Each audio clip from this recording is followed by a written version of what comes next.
செவ்வாய்க்கிழமை வணக்கம் நேற்று நிகழ்ச்சியில் இரண்டாவது நேர்காணல் பகுதியோடு நாங்கள் இணைந்திருக்கின்றோம். இந்த இரண்டாவது நேர்காணல் பகுதியில் நம்மோடு இணைந்து கொள்கின்றார் மதுசார மற்றும் போதைப்பொருள் தகவல் நிலையத்தினுடைய நிகழ்ச்சி அதிகாரி திருமதி நிதர்சனா செல்லதுரை அவர்கள்.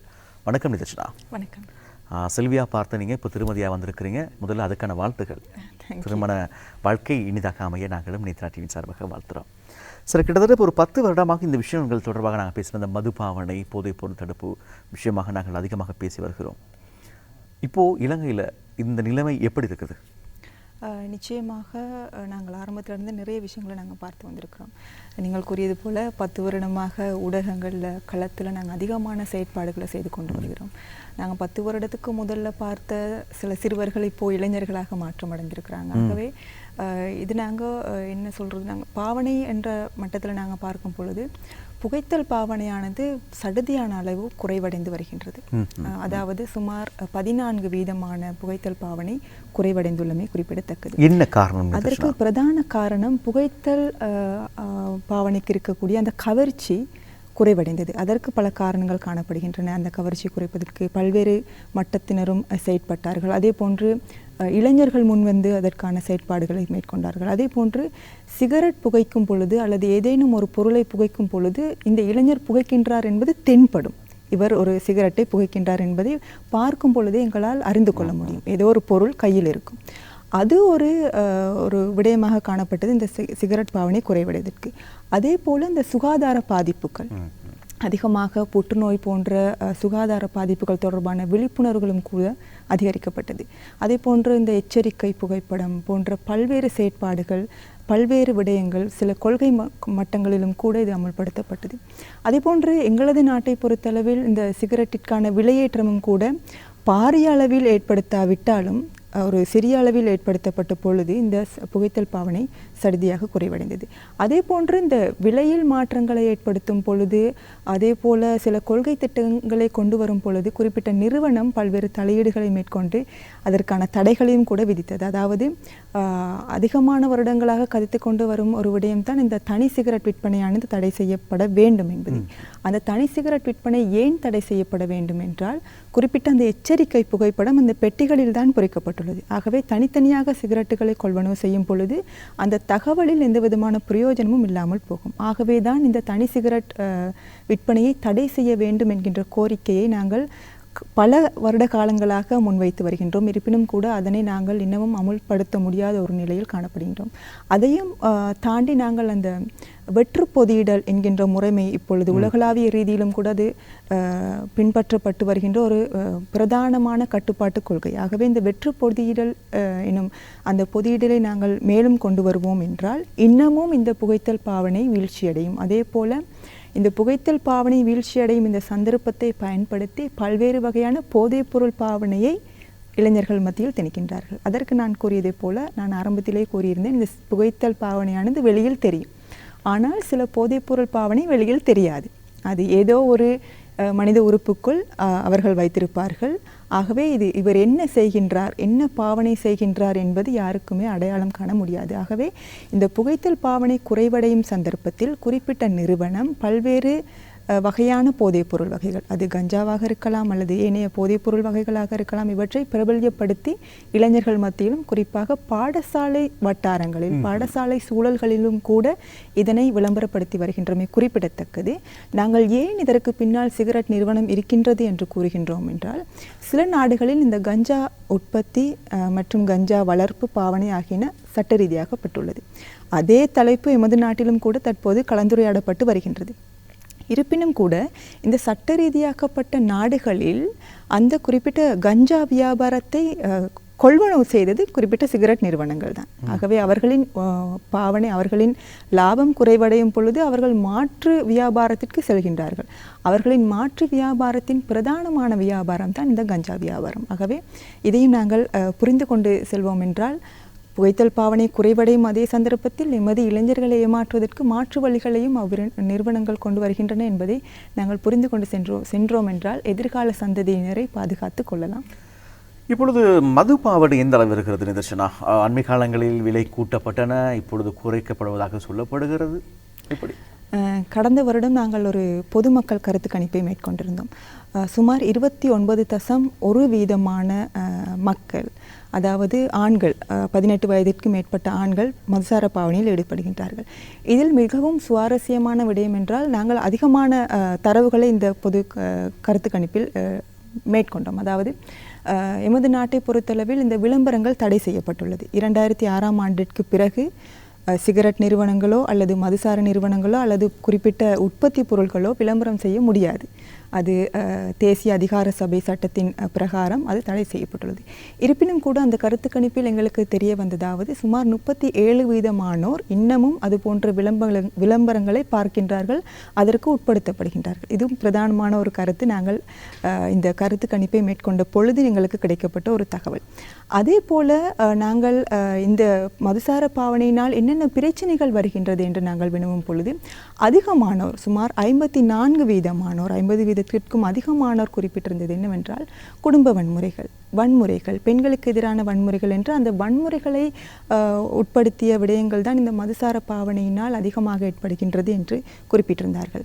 இருப்பினும் கூட இந்த சுகாதாரம் ரீதியான பிரச்சனைகள் இன்னமும் பொதுமக்கள் மத்தியில் சரியான முறையில் விழிப்புணர்வு ஏற்படுத்தப்படவில்லை. மதுசாரம் தொடர்பாக, புகைத்தல் தொடர்பான சுகாதார பிரச்சனைகள் வெளிப்படுத்தப்பட்டாலும் கூட, அது தொடர்பான விழிப்புணர்வுகள் ஏற்படுத்தப்பட்டாலும் இந்த மதுசாரம் சார்ந்த விழிப்புணர்வுகள், அதே போல சுகாதார பிரச்சனைகள் என்ன என்கின்ற சரியான ஒரு விழிப்புணர்வு இன்னமும் மக்கள் மத்தியில் சென்றடையவில்லை என்பதை நாங்கள் அந்த கருத்து கணிப்பில் அறிந்து கொண்டோம். அதே போல நீங்கள் இந்த விலையேற்றம் தொடர்பாக கேட்டிருந்தீர்கள். அது தொடர்பான ஒரு தரவையும் கூட நாங்கள் எடுத்திருந்தோம். சுமார் 75க்கும் மேற்பட்டவர்கள், 750 மில்லிலிட்டர் சாராய பூத்தலுக்கு 1000 ரூபாய் வீதம் அதிகரிப்பு செய்யப்பட்டது. இப்பொழுது 1000 ரூபாய் வரை குறைக்கப்படுவதாகவும் சொல்லப்படுகிறது. இதில் எத்தகைய ஒரு மாற்றத்தை உங்களுடைய அமைப்பு அவதானித்திருக்கிறது? அதாவது நான் முதலில் இந்த கருத்து கணிப்பு தொடர்பாக கூறிவிட்டு வருகின்றேன். சுமார் 75% பொதுமக்கள் விலையை அதிகரிக்க வேண்டும் என்கின்ற ஒரு கருத்தை முன்வைத்திருந்தார்கள். இன்னும் ஒரு முக்கியமான விடயம் என்னவென்றால், 73% மதுசாரம் பாவனையாளர்கள், மதுசாரம் அருந்துவோர்களும் கூட தெரிவித்திருந்தார்கள் இந்த மதுசாரத்தின் விலையை அதிகரிக்க வேண்டும் என்று.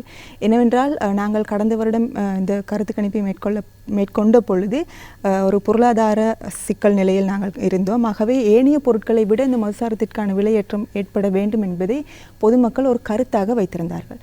சுமார் 20% வரி கடந்த வருடம் ஜூலை மாதம் அதிகரிக்கப்பட்டது. இந்த வருடம் 2024ஆம் ஆண்டு ஜனவரி மாதம் 14% வரி மதுசாரம் மீது அதிகரிக்கப்பட்டது. சுமார் 34% வரித்தொகை மதுசாரத்திற்கு அதிகரிக்கப்பட்டுள்ளது எமது நாட்டை பொறுத்தளவில்.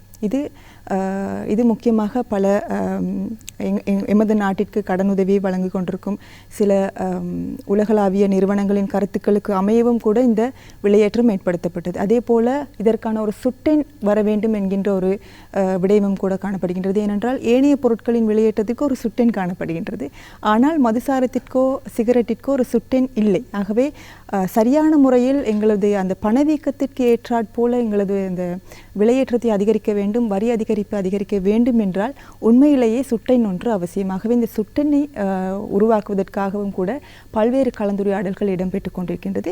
இருப்பினும் கூட நீங்கள் கூறியது போல அந்த 1000 ரூபாய் அல்ல, அதற்கு மேலான ஒரு தொகை அந்த ஒரு மதுசார போத்தலுக்கு மாத்திரம் அதிகரிக்கப்பட்டுள்ளது. இதில் மிக முக்கியமான விடயம் என்றால், நான் ஒரு வரைபடம் கூட கொடுத்திருக்கின்றேன்.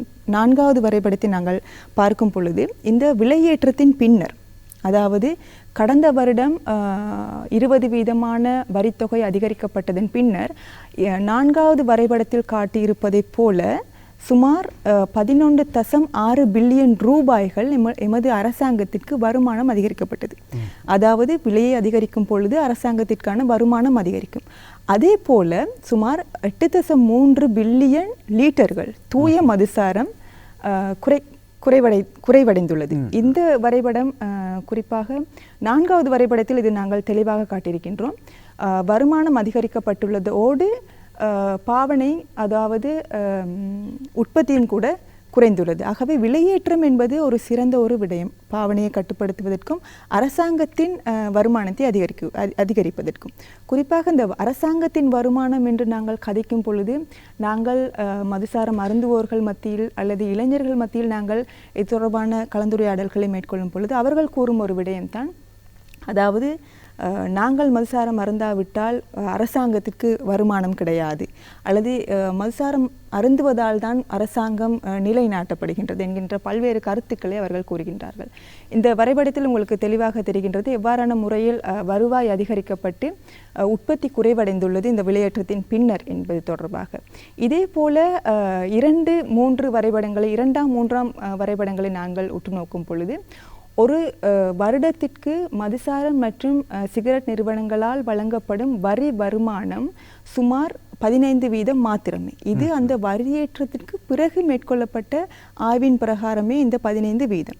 இந்த வரி அதிகரிப்பிற்கு முன்னர் மிகவும் குறைந்த அளவான ஒரு வரியே வழங்கப்பட்டது 2 நிறுவனங்களும் இணைந்து. ஆகவே இந்த அரசாங்கம் நிலைநாட்டப்படுகின்றது இந்த மதுசாரத்தின் அல்லது சிகரெட்டின் வரியினால் தான் என்பது முற்று முழுதாக தவறான கருத்து. இது 2வது மற்றும் 3வது வரைபடங்களில் மிக தெளிவாக குறிப்பிடப்பட்டுள்ளது.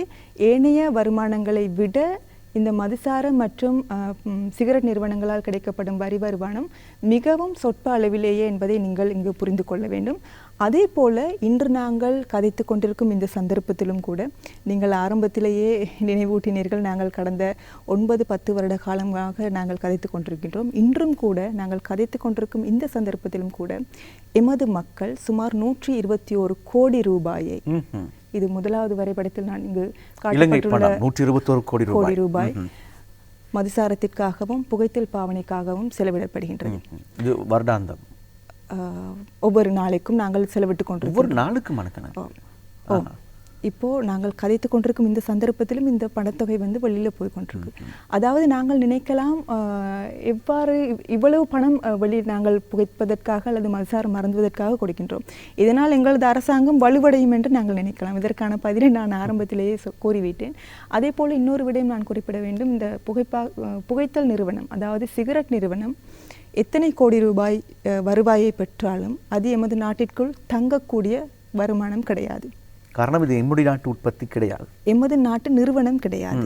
குறிப்பாக 92% பங்குகள் பிரிட்டிஷ் மற்றும் அமெரிக்கா நிறுவனங்களுக்காகவே ஒதுக்கப்பட்டுள்ளது. அவர்களின் பங்குகள் தான் அதிகம் காணப்படுகின்றது. எங்களுக்கு ஏற்கனவே உள்ளது டொலர் பிரச்சனை. ஆகவே நாங்கள் இங்கிருந்து எமது பணத்தை டொலர்களாக மாற்றி அந்த வல்லரசு நாடுகளுக்கு கொடுத்து கொண்டிருக்கின்றோம் என்கின்ற ஒரு விடயம் மிகவும் வேதனைக்குரிய ஒரு விடயமே. ஆகவே இவ்வாறான ஒரு நிலைமைதான் கடந்த மற்றும் இந்த வருடங்களுக்குள் எங்களால் கூறக்கூடிய ஒரு விடயம். அதாவது விலையேற்றத்தின் பின்னர் பல்வேறு கருத்துக்கள் வெளிவந்தது. அதாவது விலை அதிகரிக்கும் பொழுது இந்த படத்தில் என்ன விடயங்கள் இங்கே காணப்படுகின்றன? இந்த படமானது நான் ஆரம்பத்திலே குறிப்பிட்டிருந்தேன் எவ்வாறான முறையில் இந்த வரி பங்களிப்பு வழங்கப்படுகின்றது. அதாவது ஒரு அரசாங்கத்திற்கு மதுசார நிறுவனங்களாலும் சிகரெட் நிறுவனத்தாலும் எவ்வாறான வரி பங்களிப்பு வழங்கப்படுகின்றது. மதுசாரத்தால் 9%, புகைத்தல் சிகரெட்டினால் 6% என்கின்ற ஒரு சொற்ப அளவிலான வரி பங்களிப்பு தான் வழங்கப்படுகின்றது. இது நாங்கள் கருத்தில் கொள்ள வேண்டிய ஒரு விடயம். இது வரி அதிகரிப்பின் பின்னர், அதாவது 2023ஆம் ஆண்டிற்கு பிறகு எடுக்கப்பட்ட தரவுகளின்படியே இந்த 9 மற்றும் 6 வீதங்கள். இதற்கு முன்னால் மிகவும் குறைந்த ஒரு வரி பணத்தையே நாங்கள் பெற்றுக்கொண்டிருக்கின்றோம். ஆனால் அடுத்த வரைபடத்தை நாங்கள் நோக்கும் பொழுது, அதாவது 3வது வரைபடத்தை நாங்கள் நோக்கும் பொழுது எவ்வாறான முறையில் வரி கிடைக்கின்றது, அதே போல எந்த அளவு எமக்கு செலவீனம் ஏற்படுகின்றது. அதாவது கிடைக்கப்பெறும் வரித்தொகையை விட எமது அரசாங்கத்திற்கு ஏற்படும் சுகாதார மற்றும் பொருளாதார செலவீனம் அதிகம். ஆகவே வரி கிடைப்பது என்பதை விட இங்கு செலவீனம் என்பதை நாங்கள் மிக முக்கியமாக கருத வேண்டும். அதாவது இது ஒரு நட்டமான வியாபாரம். அது குடும்பத்திற்காக இருக்கலாம், சமூகத்திற்காக இருக்கலாம், நாட்டிற்காக இருக்கலாம். இது ஒரு நட்டமான வியாபாரம்.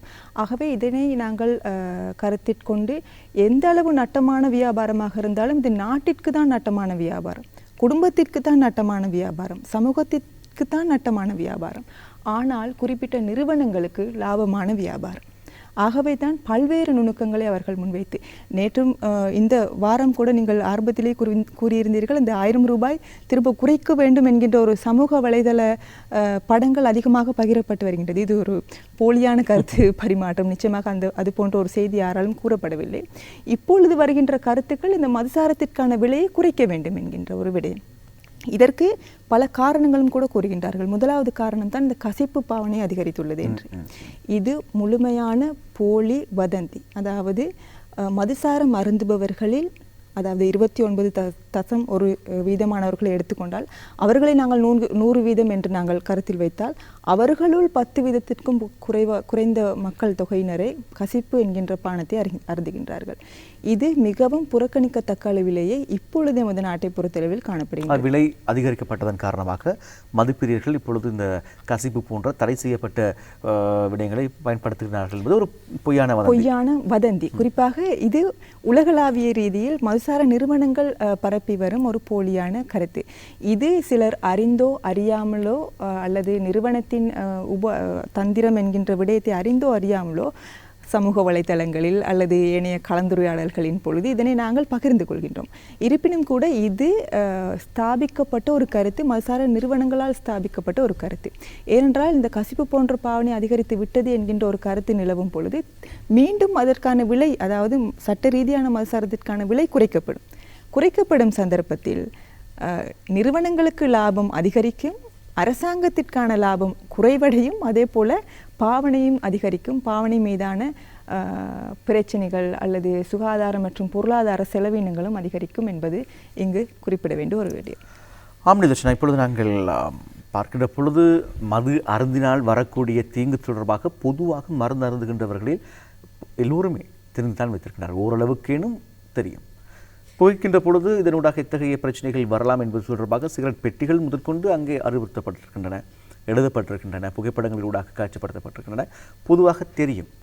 ஒரு மனிதன் நினைக்கின்றான், நான் இந்த போதைப் பொருளிலிருந்து விடுபட வேண்டும் என்று நினைத்தாலும் கூட, முயற்சித்தாலும் கூட விடுபட முடியவில்லை. இதற்கு என்ன செய்யலாம்? இதற்கு பல வழிகள் காணப்படுகிறது. இதுதான் எப்படி விடுபடலாம்? அதான் தேவையான ஒரு பதிலாக இருக்கிறது. நிச்சயமாக அனைவருக்கும் இதுதான் தேவையான பதில். இது ஒவ்வொரு கட்டமாக நாங்கள் குறிப்பிடலாம். அதாவது இப்பொழுதுதான் ஆரம்பித்துள்ளார் என்றால் அதற்கு பல வழிகள் காணப்படுகின்றது. அதாவது நிச்சயமாக அவருக்கு ஒரு உளவியல் ஆலோசனை தேவைப்படும். குறிப்பாக நான் இந்த நிகழ்ச்சிக்கு வரும் முன்னர் கூட எனக்கு ஒரு தொலைபேசி அழைப்பு வந்தது. 19 வயது இளைஞன் கடந்த 3 மாத காலமாக போதைப்பொருள் பாவனையில் ஈடுபட்டு கொண்டிருக்கின்றார் என்கின்ற ஒரு கருத்து அவர்களது பெற்றோர்களால் எங்களுக்கு கூறப்பட்டது. ஆகவே அவர்களின் பெற்றோர்களின் நிலைப்பாடு என்னவென்றால் அவர்களை ஒரு ரீஹபிலிட்டேஷன் சென்டர் என்று கூறுவார்கள், அதற்கு நாங்கள் இட்டுச் செல்ல வேண்டும் என்கின்ற ஒரு கருத்து.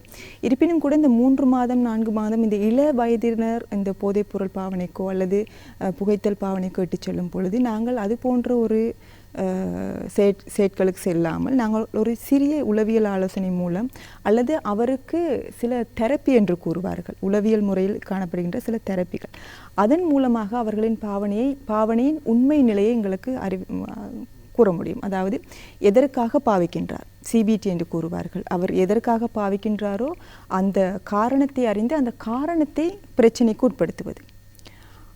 உட்படுத்தும் சந்தர்ப்பத்தில் உண்மையாகவே அந்த நபர் அந்த காரணத்திற்காகத்தான் குடித்திருக்கின்றார், போதைப்பொருள் பாவித்திருக்கின்றார் என்றால் அந்த காரணம் நிறைவடையவில்லை என்கின்ற சந்தர்ப்பத்தில் குறிப்பிட்ட நபர் அந்த பாவனையிலிருந்து வெளிவரக்கூடிய சாத்தியக்கூறுகள் அதிகமாக காணப்படுகின்றது. உண்மையிலேயே பல வருடம், அதாவது இந்த ரசாயனத்திற்கே பழக்கப்பட்ட சிலர் இருப்பார்கள். குறிப்பாக ஆரம்பத்தில் சில நேரத்தில் அவர்கள் சிறிதளவு மதுசாரத்தை அறிந்திருப்பார்கள், ஆனால் பல்வேறு வகையான விடயங்களை அவர்கள் செய்திருப்பார்கள். ஆனால் காலப்போக்கில் அவர்கள் எதுவுமே செய்யாமல் மதுசாரத்தை மட்டும் அருந்துவார்கள். அந்த ரசாயனத்தின் அளவு அதிகரித்திருக்கும், ஆனால் அந்த கதைப்போதோ அல்லது நண்பர்களுடன் இணைந்து குடிப்பதோ விளையாடுவதோ அந்த மதுசாரம் அருந்தும் பொழுது செய்யக்கூடிய சில செயல்கள் காணப்படுகின்றது அல்லவா. நண்பர்களுடன் கதைப்பார்கள், அதிகமாக கதைப்பார்கள், பாடல் பாடுவார்கள் அல்லது நடனம் ஆடுவார்கள் என பல்வேறு செயற்பாடுகளை செய்திருப்பார்கள் ஒரு 20 வருடத்திற்கு முன்னால் அவர்கள் மதுசாரம் அருந்தும் பொழுது. ஆனால் அவர் 20 வருடத்திற்கு பின்னால் நாங்கள் எடுத்து பார்த்தால் அந்த எந்த விதமான நடவடிக்கைகளும் இல்லாமல் செயற்பாடுகளும் இல்லாமல் அவர் வெறுமனே அந்த மதுசாரத்தை அருந்து கொண்டிருப்பார்கள். இது நாங்கள் அனைவரும் களத்தில் பார்க்கக்கூடிய ஒரு விடயம். ஆகவே இவர் ரசாயனத்திற்கு உண்மையிலேயே மட்டுப்பட்டு விட்டார் என்கின்ற ஒரு நிலையை தான் அவர் அடைந்துள்ளார். ஆகவே இவர்கள் போன்ற நபர்களை நாங்கள் இந்த பாவனையிலிருந்து வெளியில் கொண்டு வர வேண்டும் என்றால் இவர்களுக்கு ஆழமான உளவியல் ஆலோசனையின் ஊடாக சில நேரத்தில் வைத்தியர்களின் ஆலோசனையும் கூட தேவைப்படும். இவர்களுக்குத்தான் அந்த ரீஹாபிலிட்டேஷன் என்கின்ற ஒரு தேவை காணப்படுகின்றது. ரீஹாபிலிட்டேஷன் என்று கூறப்படும் பொழுது அவர்கள் அந்த மதுசார பாவனையிலிருந்து புகைத்தல் பாவனையிலிருந்து மறக்கடிக்கப்படுவார்கள். அவர்களுக்கு அதிகமான செயல்களை கொடுப்பார்கள். காலையில் எழும்ப வேண்டும், நேரத்திற்கு குளிக்க வேண்டும் என்கின்ற அவர்களின் அன்றாட செயற்பாடுகளை நேரம் மிகுதம் இல்லாமல், அதாவது இவருக்கு நேரமே இருக்காது வேறு விடயங்களை சிந்திப்பதற்காகவது. ஆகவே இவர்களை நேரத்தை மீதப்படுத்தாமல் சில செயற்பாடுகளை அவர்கள் வடிவமைத்திருப்பார்கள். ஆகவே இதில் தான் அந்த ரீஹாபிலிட்டேஷன் குறிப்பிட்ட காலத்திற்கு அவர்கள் வைத்திருக்கும் பொழுது அவர்களுக்கு வேறு எதுவும் சிந்திக்க முடியாத தருணத்தில் இந்த பாவனையிலிருந்து விலகி இருப்பார்கள். இருந்தாலும் கூட 3-4 மாதத்திற்கு பிறகு குறிப்பிட்ட அதே சமூகத்திற்கு அவர்களை கொண்டு வந்து விடும் பொழுது அவர்கள் அந்த சமூகத்தில் வாழும் சந்தர்ப்பத்தில் சில நேரத்தில் அந்த மதுசார பாவனைக்கு மீண்டும் இட்டு செல்லக்கூடிய வாய்ப்பு அதிகமாக காணப்படுகின்றது. ஆகவே தான் நாங்கள் கூறும் ஒரு விடயம், வீட்டிலிருந்தவாறே தனது மனைவியின் உதவியுடன், தனது பிள்ளைகளின் உதவியுடன், தனது சுற்றுச்சூழலின் உதவியுடன் அவரின் பாவனையை குறைப்பதற்கு அல்லது அவரின் பாவனை நிறுத்துவதற்கு அவர் முயற்சி செய்ய வேண்டும் என்கின்றது. இதற்கு முதலாவதாக தன்னைத்தான் தயார்படுத்திக் கொள்ள வேண்டும். தன்னைத்தான் தயார்படுத்திக் கொள்ளும் பொழுது சுற்றுச்சூழலில் அல்லது நண்பர்கள் வட்டாரத்தில் உங்களுக்கு அதிகமான அதாவது தாக்கங்கள் அல்லது வேறு ஏதேனும் உந்தல்கள் கிடைக்க முடியும். ஆகவே இது போன்ற விடயங்களுக்கு நீங்கள் தயாராகி அவர்களுக்கு எவ்வாறு பதில் கூறுவது என்ற விடயம் தொடர்பாகவும் நீங்கள் யோசித்து அதற்கான பதிலையும் தயார்படுத்தி கொண்டு நீங்கள் நிறுத்துவதற்கோ அல்லது குறைப்பதற்கோ ஆரம்பியுங்கள். நீங்கள் கனவு காணலாம். இதற்கு நாங்கள் லோகோ தெரப்பி என்று கூறுவோம். சில நேரத்தில் நல்ல விடயங்களை கனவு காணலாம் அல்லது கெட்ட விடயங்களை கனவு காணலாம். இது போன்ற விடயங்களின் மூலமாகவும் எங்களது பாவனையை நாங்கள் குறைத்துக் கொள்ள முடியும். இதற்கு எங்களது நிறுவனத்தாலும் கூட பல்வேறு ஆலோசனைகள் வழங்கப்படுகின்றது. அது போன்ற ஆலோசனைகள் தேவைப்படும் எனின் நிச்சயமாக எங்களது அலுவலகத்தை நீங்கள் தொடர்பு கொள்ளலாம். அலுவலகத்தை தொடர்பு கொண்டு உங்களுடைய பிரச்சனையை கூறும் சந்தர்ப்பத்தில் நாங்கள் உங்களுக்கான ஆலோசனையை வழங்குவதற்கு காத்திருக்கின்றோம். அடிக்ட் ஸ்ரீலங்கா என்கின்ற இணையதளத்தின் வாயிலாக எங்களுடைய தொடர்பு இலக்கங்கள் உங்களுக்கு வழங்கப்பட்டுள்ளது. அதே போன்று விசேடமான உளவியல் ஆலோசனை திட்டமும் கூட எங்களது அலுவலகத்தில் காணப்படுகின்றது. ஆகவே எங்களை நாடி உங்களுக்கான உதவிகளை நிச்சயமாக பெற்றுக்கொள்ளலாம். எடிக்ட் ஸ்ரீலங்கா என்கின்ற இணையதளத்தில் பிரவேசிப்பதனூடாக இது தொடர்பான தகவல்களை பெற்றுக்கொள்ள முடியும். அப்படிதானே? இணையதளம் உங்களுடைய வேலைப்பளவுக்கு மத்தியிலும் நம்முடைய கழகம் வருகை தந்து இந்த மதுசாரம் மற்றும் போதைப் பொருள் தொடர்பாக தடுப்பதற்கான வழிமுறைகள், இது தொடர்பான தகவல்களை நமக்கு பகிர்ந்து கொண்டவர் மதுசாரம் மற்றும் போதைப் பொருள் அமைப்பினுடைய தகவல் நிலையத்தினுடைய நிகழ்ச்சி அதிகாரி நிதர்ஷனா செல்லதுரைக்கு நேற்று அலைவரிசையின் சார்பாக நன்றிகளை தெரிவித்து விடைபெறுகிறோம். நன்றி நிதர்ஷனா. நன்றி.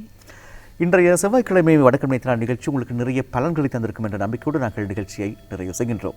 இந்த நிகழ்ச்சியோடு இதுவரை நேரமும் இணைந்து கொண்ட எங்களுடைய உறவுகளுக்கு நன்றிகளை கூறி இன்றைய நிகழ்ச்சிக்கான செட், கேமரா, மேக்கப் மற்றும் டெக்னிக்கல் உதவிகள் புரிந்த அனைத்து உத்தியோகஸ்தர்களோடும் இன்றைய நிகழ்ச்சியின் தயாரிப்பாளர் கோணேஸ்வரன் அவரோடு மீண்டும் மற்றும் ஒரு நாளை சந்திப்போம். விடைபெறும் நான் மைக்கேல் மரிய ஜெயமன். நன்றி நேயர்களே.